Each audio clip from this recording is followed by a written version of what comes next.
Welcome to the Dark Records channel where we talk about everything dark and twisted. Today we are going to talk about the Shumoku Musume. But before that, don't forget to like and subscribe and share this content with your family and friends. Without further wait, let's get into it. The Shumoku Musume is a lesser-known yokai, supernatural creature.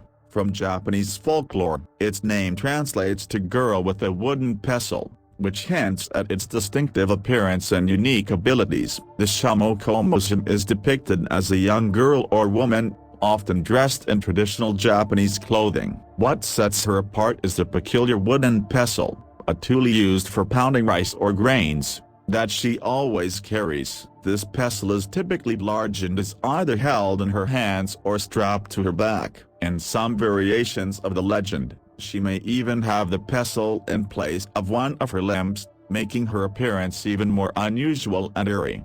The Shumoku Musume's abilities are closely tied to the pestle she carries. She is said to use it to cause mischief or harm. The pestle can be used to pound on doors and walls, creating disturbing and loud noises that frighten those who hear them. In more malevolent versions of the tale, the pestle might even be used to crush or damage property, or in rare cases, it could be a tool for more direct physical harm. However, not all stories about the Shumoku Musume are negative. In some accounts, she is seen as a protective spirit or even a helper, using her pestle to ward off evil spirits or protect crops from pests. This dual nature is common in many yokai, where their actions can range from harmless pranks to serious dangers, depending on the context of the story.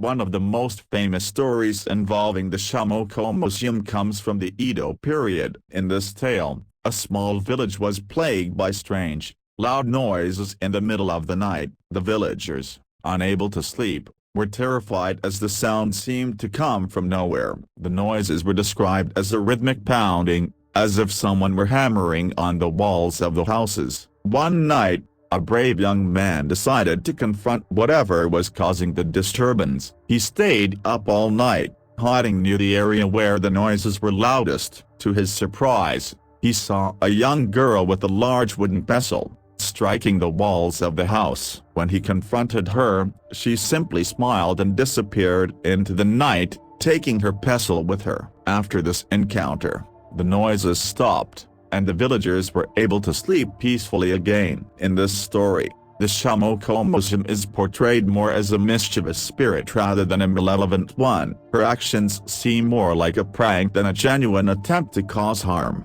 However, the encounter left the villagers with a deep respect for the yokai, and they made offerings to appease her spirit, hoping to avoid any future disturbances. This tale reflects the dual nature of many yokai in Japanese folklore, where they can be both the source of fear and a subject of fascination. The Shumoku Musume, with her strange appearance and mysterious motives, embodies this blend of the supernatural and the human, making her a memorable figure in the vast pantheon of Japanese folklore.